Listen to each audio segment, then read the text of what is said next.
लाभ हमें मिल रहा है और ना ही किसी प्रकार का कॉन्फ्लिक्ट ऑफ इंटरेस्ट। लेकिन हमारे क्लाइंट्स को हम इसी स्तर पर राय देते हैं। हो सकता है उनका लंबी अवधि के लिए निवेश हो। अब आते हैं आपके प्रश्न के ऊपर, एचडीएफसी लाइफ के ऊपर, और अभी जो वार्तालाप आप मैनेजमेंट से कर रहे थे और जो विस्तृत जानकारी मैनेजमेंट ने कारोबार को लेके दिए, तो एक चीज कविता जिस पर हमने पहले भी चर्चा की है, जब भी हमने जीवन बीमा क्षेत्र से जुड़ी हुई की चर्चा की, कि टर्म इंश्योरेंस एक प्रोडक्ट है जिसके आधार पर आप अपने जीवन में अगर कुछ अनिश्चितता होती है तो आप अपने परिवारजनों के लिए कुछ छोड़ जा सकते हैं। अभी मैनेजमेंट से आप बात कर रहे थे तो मुझे ऐसा लगा कि टर्म इंश्योरेंस का जो सम इंश्योर्ड है वो भी अब लोग ऊपर की तरफ इंश्योर कर रहे हैं, जिससे प्रीमियम जो देना होता है आपको इंश्योरेंस कंपनी को वो बढ़ रहा है, क्योंकि आपका इंश्योरेंस, टर्म इंश्योरेंस बड़ा है। यही चर्चा हमने पहले भी की थी कि धीरे धीरे करके अब लोगों में जागरूकता आ रही है। इंश्योरिंग द अनइंश्योर्ड, अंडर प्रेडिटेड जो जगह है वहां पर जाकर के इंश्योरेंस करना। एक प्रोडक्ट जहां पर आप बात कर रहे थे यूलिप को लेकर के, मैं थोड़ा कॉन्जर्वेटिव हूं इस प्रोडक्ट को लेकर के, शायद मेरी समझ थोड़ी बहुत सीमित है, लेकिन ये प्रोडक्ट इंश्योरेंस नहीं है। Product it is unit link, share बाजार से जुड़ा हुआ है। तो अगर आपको इंश्योरेंस करना है तो आपको टर्म इंश्योरेंस लेना है। Don't want to go into the details of ULIP, but या खरीदारी की राय एचडीएफसी लाइफ पर हमारी रिसर्च टीम की तरफ से लंबी अवधि के लिए बरकरार है। अगर आपका निवेश है तो बने रहे। तो यहाँ पर बाय कॉल और तमाम समीकरण यहाँ पर जो बन रहे हैं और निवेश का नज़रिया इस तरह के काउंटर्स में हो तो बेहतर है। लंबा अवधि का आपको यहाँ पर होल्ड करने की सलाह गौरांग की तरफ से। एक ब्रेक लेते हैं, ब्रेक के उस पार दर्शकों से जुड़ना हम शुरू करेंगे। गौरांग और अजीत हमारे साथ बने हुए हैं, नंबर्स आपकी स्क्रीन पर फ्लैश हो रहे हैं। फटाफट एक छोटा सा ब्रेक और दर्शकों से बातचीत शुरू।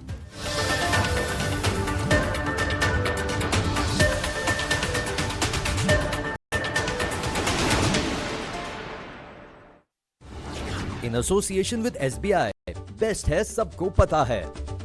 रास्ता है वही वही शहर, और रिस्क रिवॉर्ड काफी फेवरेबल है यहां से, बशर्ते कि नजरिया लंबी अवधि का हो।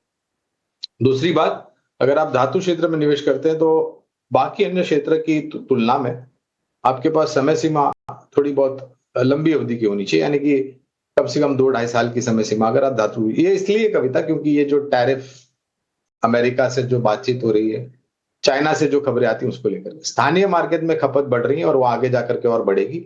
जिस प्रकार से निर्माण कार्य हो रहा है, जिस प्रकार से रियल एस्टेट सेक्टर में सुधार हो रहा है, जिस तरीके से आने वाले समय में निजी कंपनियां केपेक्स विस्तार योजनाएं करेगी वगैरह वगैरह, तो हमारी रिसर्च टीम की तरफ से यहाँ पर सकारात्मक राय है टाटा स्टील पर। लंबी अवधि का नजरिया तो बने रहे। तो अगर आपका लंबी अवधि का नजरिया है तो टाटा स्टील में बने रहने की सलाह। यूट्यूब पर उमेश जी ने अपना सवाल भेजा है अदानी विल्मर पर। करीब 1055 शेयर है उनके पास, 256 रुपए के भाव पर उन्होंने खरीदे हैं और शॉर्ट टर्म का नजरिया जानना चाहते हैं। इस बीच हमारे साथ जतिन गेडिया जी भी जुड़ चुके हैं। जतिन जी, बहुत बहुत शुक्रिया समय निकालकर ईटी नाउ स्वदेश पर जुड़ने के लिए। आप बताएं, अदानी विल्मर स्टॉक पर आपकी क्या राय होगी? देखिए, अडानी विल्मर का अगर जो शॉर्ट टर्म का प्राइस स्ट्रक्चर देखूं तो हमें लगता है कि ये एक रेंज में फंसा हुआ है। ऊपर में रेजिस्टेंस जो है वो सर, हमारे कवरेज लिस्ट में जो स्टॉक्स है हम वही ले सकते हैं, तो हम एटर्नल पर आपको जरूर राय देंगे। गौरांग सर, सबसे पहले आपसे पूछना चाहूंगी, जोमैटो, क्या राय होगी आपकी स्टॉक पर? फंडामेंटल नजरिया क्या होगा? तो देखिए, अगर धन्यवाद सिंह साहब, प्रश्न पूछने के लिए आपको प्रणाम और सुप्रभात हमारी तरफ से। तो अगर लंबी अवधि का नजरिया है तो हमारी रिसर्च टीम की तरफ से बने रहने की राय है।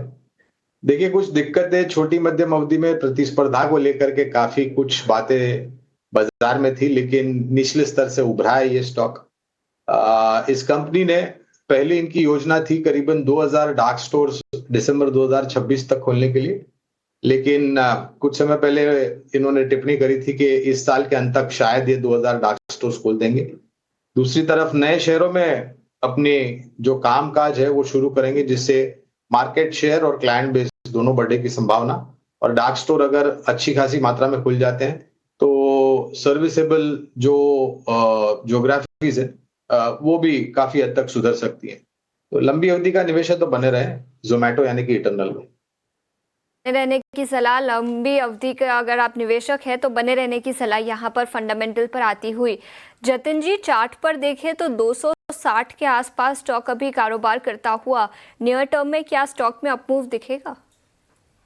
देखिए, हमें लगता है कि ये स्टॉक में परसों के दिन पे एक ब्रेकआउट आया था, लेकिन पिछले 2 दिनों से हमें लगातार इसमें प्रॉफिट बुकिंग देखने को मिल रही है। तो हमें लगता है कि थोड़ी वीकनेस आ सकती है स्टॉक में 253, 250 तक का एक डाउन मूव हमें देखने को मिल सकता है। लेकिन ओवरऑल जो मीडियम टर्म स्ट्रक्चर है वो अभी भी पॉजिटिव है, तो उनको मैं सलाह दूँगा कि एक 245 के स्टॉप लॉस के साथ वो निवेशित रहे। हमें लगता है कि in the short to medium term 280 से लेके 285 तक के लेवल भी हमें देखने को मिल सकते हैं। अच्छा, दोनों में ही कितना रुकना होगा? ज्यादा से ज्यादा 5 ईयर रुकना है। 5 से 7 महीना? ईयर यर्स, अच्छा, लंबा नजरिया है आपका दोनों ही काउंटर्स। जी। ऑल राइट, ठीक है। गौरांग आपके पास आएंगे बशर्ते आपकी कवरेज में हो। आई थिंक बीईएल होगा गौरांग आपके पास? बीएल बिल्कुल कवरेज में है, हाँ जी। बताइए। तो कविता, इनको भी जय जगन्नाथ हमारे तरफ से। तो देखिए, मैं पहले तो इनको ये रहे 5 से 7 साल की अगर आपकी योजना है निवेशित रहने की, तो आपके पास जो संख्या है शेयर की करीबन 100 बीएल में, उससे आप 250 शेयर, क्षमा चाहता हूं, उससे आप संतुष्ट मत रखिए। अगर आपके पास निवेश लायक पूंजी है तो इस स्तर पर या गिरावट पर भारत इलेक्ट्रॉनिक्स लिमिटेड यानी कि बीएल में अगर मौके मिलते हैं तो आप अपना निवेश जोड़े। और ये आप हर महीने करिए। अगर आपके पास हर महीने कुछ बचत होती है और वो बचत को अगर आप निवेश करना चाहते हैं तो धीरे धीरे करके बीएल के शेयर में आप जोड़ सकते हैं। 250 से आप अपनी संख्या बढ़ा सकते हैं। बहुत ही सकारात्मक नजरिया 5 से 7 साल का रक्षा क्षेत्र के खास जो शेयर्स हैं उसके लिए कविता। तो हमारी रिसर्च टीम की तरफ से बने रहने की राय, और जैसे मैंने कहा 5 से 7 साल का नजरिया है, तो हर महीने आप प्रयास कीजिए, कुछ बचत कीजिए और फिर बीएल में आप जोड़ते जाएं लंबी अवधि के। अशोका बिल्डकॉन पर गौरांग आपकी कवरेज नहीं होगी ना इस पे? क्षमा चाहता हूं, कवरेज इसमें कवरेज नहीं है कविता। एक व्यू हम ले लेते हैं जतिन से। जतिन, हालांकि लंबा नजरिया है बट आप इनको आउटलुक अगर बताएं बतौर चार्ट्स। देखिए, अगर जो मैं उनकी कंसिडरिंग के उनकी निवेश की अवधि 5 से 7 साल है, तो मैं वीकली चार्ट्स पे स्ट्रक्चर देख रहा हूँ। तो हमें लगता है कि एक ट्रेंड रिवर्सल के संकेत दिख रहे हैं। स्टॉक ने 320 से लेके 160 यानी कि 50% करेक्शन देने के बाद फिर से एक higher top higher bottom formation का स्ट्रक्चर वीकली चार्ट्स पे हमें दिखाई दे रहा है। तो ये एक ट्रेंड रिवर्सल के संकेत है। ऊपर में हमें लगता है कि ये तो कृपया करके जो नतीजे आते हैं तिमाही दर तिमाही आकलन करने की कोई आवश्यकता नहीं है, लेकिन छमाही दर छमाही और खास करके जो साल दर साल नतीजे आते हैं उस पर ध्यान रखें और अपने निवेश का अंतराल में थोड़ा बहुत मुआयना करते जाए, राय लेते जाए। कोल इंडिया पर यह नजरिया 385 के आसपास स्टॉक अभी कारोबार करता हुआ। एक छोटे से ब्रेक के लिए रुकेंगे, लेकिन ब्रेक के बाद कई और सवालों को हम शामिल करेंगे शो पर। बने रहिए हमारे साथ।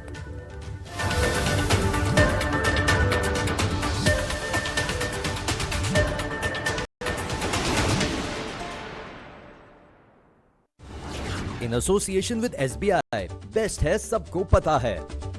रास्ता है वही शहर,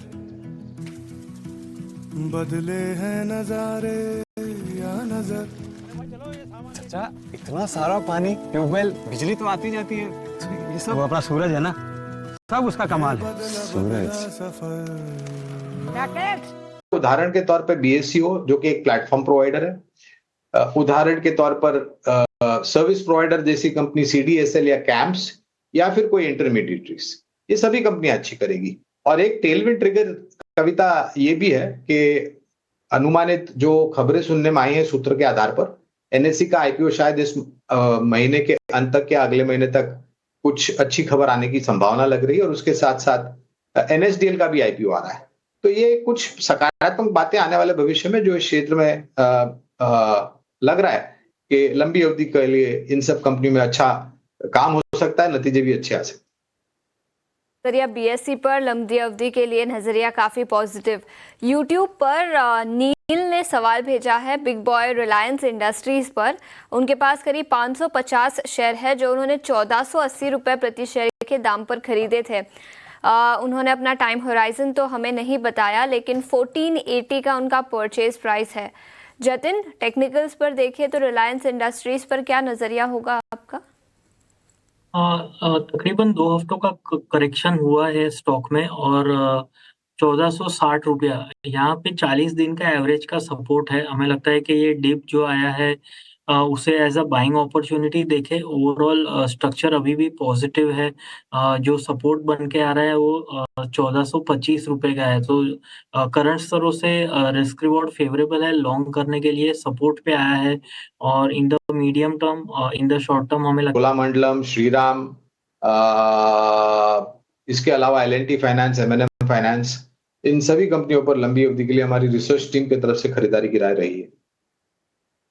चलिए, तो NBFCs में ये काउंटर्स जहाँ पर आप खरीदारी इनिशिएट कर सकते हैं। योर स्टॉक को समाप्त करने का समय हो चुका है। गौरांग आपका और जतिन आपका बहुत बहुत धन्यवाद। जाने से पहले आपके डिस्क्लेमर्स चाहेंगे। जतिन, आप पहले। जो भी स्टॉक्स पे आज हमने बातचीत की उसमें मेरी पर्सनल कोई भी होल्डिंग नहीं। हमने हमारे क्लाइंट्स को शायद रिकमेंड किया हुआ हो सकता है। So please consult your financial advisor before acting on any suggestion. Thank you. Gaurang. धन्यवाद कविता। जो भी राय हमने आपके समक्ष रही है रखिए, वहां पर हमारी कंपनी जीवित है। मेरा कोई निजी निवेश नहीं है, लेकिन इसी प्रकार सलाह हमारे क्लाइंट्स को देते हैं, हो सकता है उनका निवेश। मंच पर आमंत्रित करने के लिए बहुत बहुत धन्यवाद। धन्यवाद आप दोनों का समय दिया, दर्शकों के सवालों के जवाब भी दिए। और इसी के साथ मुझे और यशोशा को भी इजाजत दें। और स्टॉक में एक ब्रेक लेते हैं और ब्रेक के उस पार बात होगी कमोडिटी बाजार की मुनाफे की मंडी में। नमस्कार।